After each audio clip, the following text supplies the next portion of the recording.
What's up, this boy CJ Goodfella back talking about boxing shit. You know how we do it. And to jump right onto it,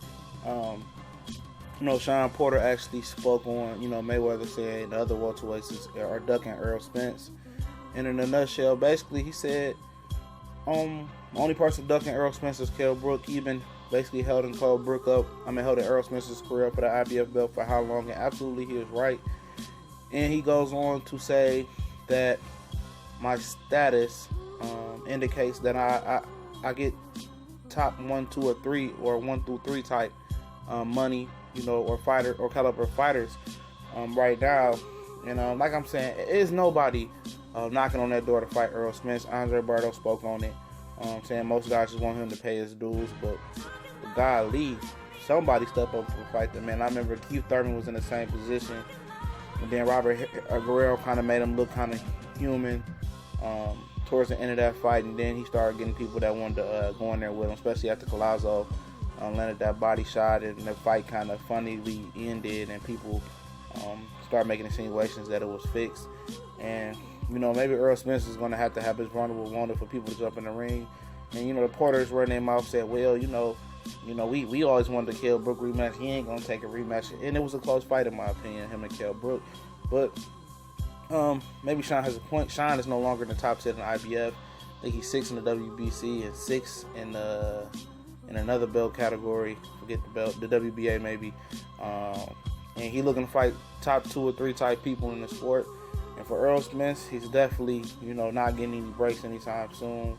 And the guys that he can't fight, the second guy that's for the IBF, if Kell Brook determines he doesn't want to fight, is Jeff Horn. The third guy is Jeff Horn is gonna fight Pacquiao. The third guy is actually Berto. And the transition into that, Berto and Shawn Porter sounds like they agreed to terms. They're going back and forth, trying to build some type of fake beef to build up this fight. Like, who really gives a fuck if this fight happens? I absolutely don't care about the fight.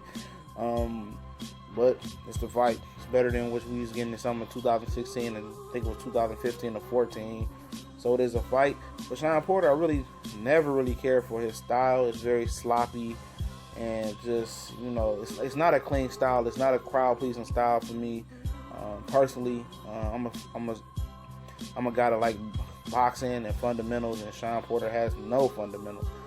He don't even know what a jab looks like. He's a hook master.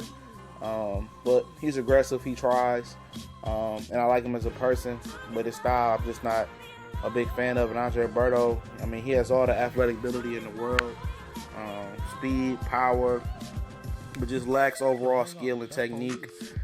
He has the heart of a lion, and so does Shawn Porter, and both seem like good guys in and out the ring.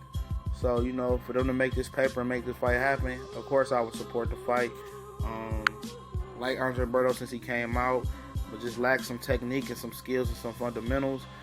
Shawn Porter has a great chin. He used to fight at 165 as an amateur, came down to 147, so he's very, very strong. And I'm surprised to see how Kell Brook was able to, deal with his physicality as well as he did.